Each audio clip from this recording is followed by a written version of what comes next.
Magandang kaibigan. For today's video ay dito muna po tayo sa bundok. Dito naman sa sa likod bahay natin, dito sa papuntang bundok. Tayo po ay mag-aayos ng tubo. Dito po. Ito po ay lupa ng kapatid ng aking lola. Nandito po yung linya ng mga tubig na galing sa tangke sa luwa. At atin pong aayusin dahil nung isang araw po ay nawalan po tayo ng linya ng tubig at nakita po natin na putol po yung ating tubo, kaya nagdala po ako dito ng coupling at saka ng pangdugtong at atin pong kakabitan para po hindi na po mabunot.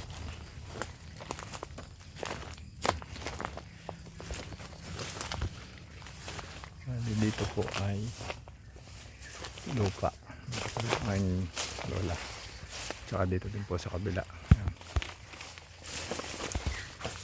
Medyo bundok na po ito. Ayan. Ito po tayo. Bilin.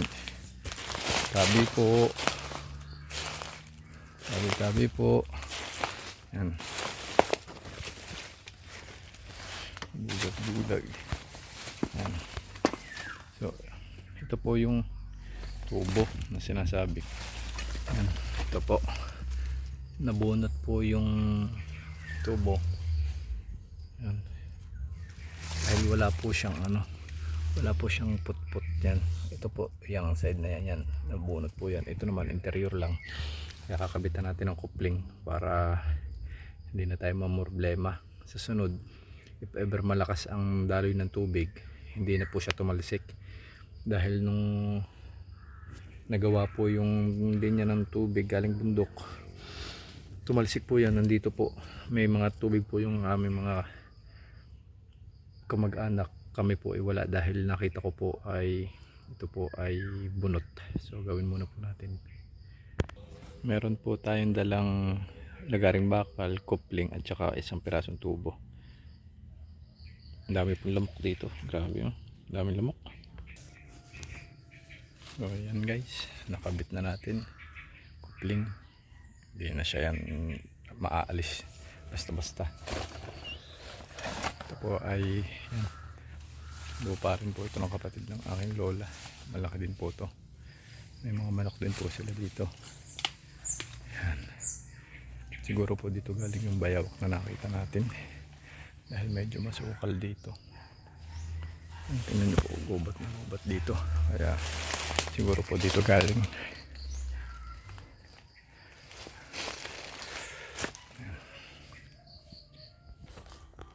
So yun mga kaibigan, tapos na po tayo.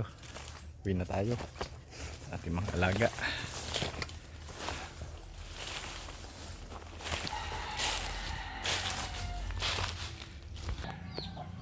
Ayan po mga kaibigan, nakabalik na tayo sa ating manukan. At ito nga po pala yung ating nakaligaw na inahin na may dalawang sisiw. Ikinulong na po natin dahil makulit po siya. Lahat po ng mga lupa dito kinakaibot niya, kinakailkal niya. Yan, ito pong ating nalinis na to, kinaibot pa rin yung po na kinaibot, tapos yung paligid ng ating mga kulungan, kaya ikinulong na po natin siya.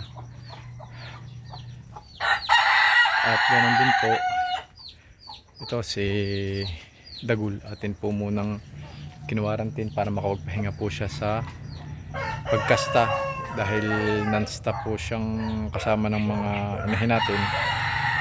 Makarelax naman siya at makakain siya ng ayos. Tsaka bigyan na rin po natin siya ng supplements at saka ng gamot para in case na may sakit siya. Nilagyan na rin po natin siya ng antikuto dahil hindi sigurado pong hindi yan mawawala ng kuto dahil ng ating mga native, alam nyo naman kung saan sila gumagal humiga sa mga lupang mga may parasite, sigurado yan hindi mawala, kaya nilagyan na po agad natin. Rest muna po siya mga isang buwan. Yan. Total hindi rin naman po tayo nakakagpapasisiw ngayon. Ito po ay aksidente lang, kaya dyan na po muna sila. Yan. At ito nga po palang ating month old na Brahma ay iniisip ko pong ilipat na po dito sa wala na pong takip at aalsa na po natin ang ilaw, dahil sila naman po ay malalaki na. Yan. Ang hindi ko lang po sure ay kung kakayanin na nila sa gabi sa lamig, dahil hindi pa naman po kompleto ang kanilang balahibo katulad itong isa na to. Yung isa medyo madami na, pero ito po baka po hindi kayanin sa gabi sa pag umuulan malamig, kaya nagdadalawang isip pa rin po ako na ilipat sila. Siguro maghintay pa ako ng 1 week or 2 weeks pagka mas marami na po silang balahibo, saka natin sila lilipat. Yan po, kung makikita nyo po, meron po tayong puti-puting pulbos na inilagay dyan sa pagitan ng ating dahil yan po ay diatomaceous earth kontra sa kuto, dahil dyan po naguhukay yung ating native. Yan. Yan po ang ating light. At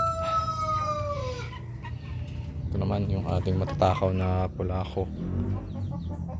Magaganda. Dito naman po yung ating taniman, kasi hindi pa rin po natin maayos dahil gubat na. Makikita nyo gubat na, tataas na ng damo, hindi pa rin natin maayos. Ngayon po ay susubukan ko pong akyatin itong bubong na to kung kakayanin ako ng dahil lalagyan po natin ng sealant yung mga tex screw na, dahil magdadalawang taon na po yan, kailangan natin ng maintenance. So yun na po muna mga kaibigan ang update natin for today. Salamat po.